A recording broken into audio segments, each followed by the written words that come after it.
Hi guys, नमस्कार। मैं सुनील लाठी ट्रेनिंग एकेडमी से। एंड जैसे कि आप देख सकते हैं, अभी टाइम 3:42 हुआ है। एंड आज ट्यूसडे है, 17 दिसंबर 2024। एंड जैसे कि आप देख सकते हैं कि नॉर्मल मार्केट 3:30 पे क्लोज हो चुका है। बट उसके बावजूद भी अभी मार्केट में ट्रेडिंग चल रही है। तो ये बात सुन के यू माइट बी सरप्राइज्ड कि यार 3:30 पे जनरली मार्केट क्लोज हो जाती है, तो अभी ट्रेडिंग कैसे चल रही है। तो आप लोग यहाँ पे ऑब्जर्व कीजिएगा। यहाँ पे आपको ये क्वांटिटी चेंज होते हुए नजर आएगी। यूनाइटेड स्पिरिट्स एंड फिर ओबराय रियलिटी, बजाज होल्डिंग। तो आप ऑब्जर्व करेंगे, या इसके अलावा यहाँ पे भी आप देख सकते हैं, you will observe the changes in the quantity. And अभी रिसेंटली यहाँ पे एक चेंज देखा है हमने क्वांटिटी में।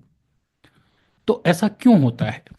तो गए जनरली एक पोस्ट क्लोजिंग सेशन रखा जाता है एनएससी एंड बीएससी दोनों पे ही, जो कि 20 मिनट का होता है, जो 3:40 पे स्टार्ट होता है एंड 4 बजे तक चलता है। एंड ये जो पोस्ट क्लोजिंग सेशन होता है, ये नॉर्मल ट्रेडिंग से थोड़ा डिफरेंट होता है।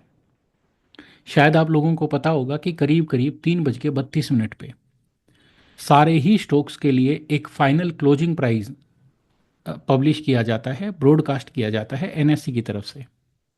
And that price is considered the final closing price of the day. And ये प्राइस कैलकुलेट करने का एक मेथोडोलॉजी है। जनरली आप लोगों को शायद पता होगा, अगर नहीं भी पता होगा तो मैं आपको बता दूं कि एक नॉर्मल ट्रेडिंग डे में फाइनल क्लोजिंग प्राइस डिटरमिन करने के लिए लास्ट के आधे घंटे का वॉल्यूम वेटेड एवरेज प्राइस लिया जाता है। यानी कि 3 बजे से लेकर 3:30 तक कितनी क्वांटिटी किस किस प्राइस पे ट्रेड हुई है, इन सब चीज़ों को कंसीडर करते हुए एक volume weighted average price calculate किया जाता है। And that volume weighted average price becomes the final price of the day, यानी कि जिसको हम फाइनल क्लोजिंग प्राइस बोलते हैं। एंड ये जो लास्ट का 20 मिनट का पोस्ट क्लोजिंग सेशन होता है, इस पोस्ट क्लोजिंग सेशन में केवल उसी प्राइस पे हम लोग ट्रेड कर सकते हैं।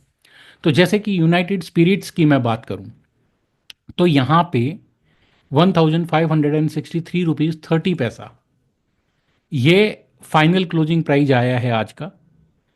तो बायर एंड सेलर केवल इसी प्राइस पे ऑर्डर प्लेस कर सकते हैं।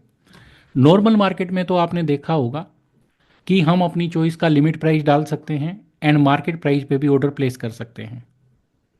तो उसके चलते क्या होता है कि आप जब नॉर्मल मार्केट ऑब्जर्व कर रहे होते हो, तो वहाँ पे आपको बिड प्राइस भी दिखता है एंड ऑफर प्राइस भी दिखता है।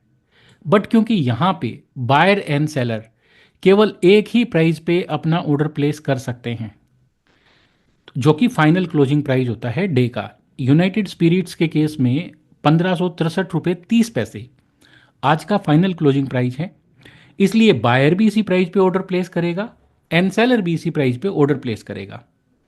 तो अब हम यहाँ पे देख सकते हैं कि बायर ने 1563 रुपये 30 पैसे पे करीब करीब 1057 क्वांटिटी प्लेस कर रखी है।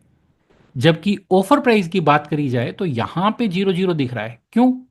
क्योंकि ये केवल तभी विजिबल होगा जब there is a difference between the bid price and offer price, कम से कम 5 पैसे का डिफरेंस होगा, तो ऑफर प्राइस यहां पे विजिबल होगा। बट क्योंकि हमें पता है कि बायर एंड सेलर केवल एक ही प्राइस पे ऑर्डर प्लेस कर सकते हैं, तो होता ऐसा है कि क्योंकि यहाँ पे बायर्स ज़्यादा खड़े हैं, जैसे ही सेलर सेम प्राइस पे अपना ऑर्डर डालता है सेल करने के लिए, तो उसका ऑर्डर तुरंत एग्जीक्यूट हो जाता है। इसलिए वो हमें यहाँ पे दिखाई नहीं देता। ऐसे कई स्टॉक्स हैं जिनका फाइनल क्लोजिंग प्राइस, जैसे कि इंडियन होटल में हम देखें तो फाइनल क्लोजिंग प्राइस 880 रुपये 5 पैसा आया है। एंड यहाँ पे 1596 क्वांटिटी सेलिंग के लिए अवेलेबल है। तो यहाँ पे बायर ऑर्डर प्लेस करेगा तो इसी प्राइस पे उसका ऑर्डर तुरंत एग्जीक्यूट हो जाएगा, क्योंकि वो केवल इसी प्राइस पे ऑर्डर प्लेस कर सकता है। तो this is how post closing session takes place. That's it for now. Thank you for watching. Stay connected.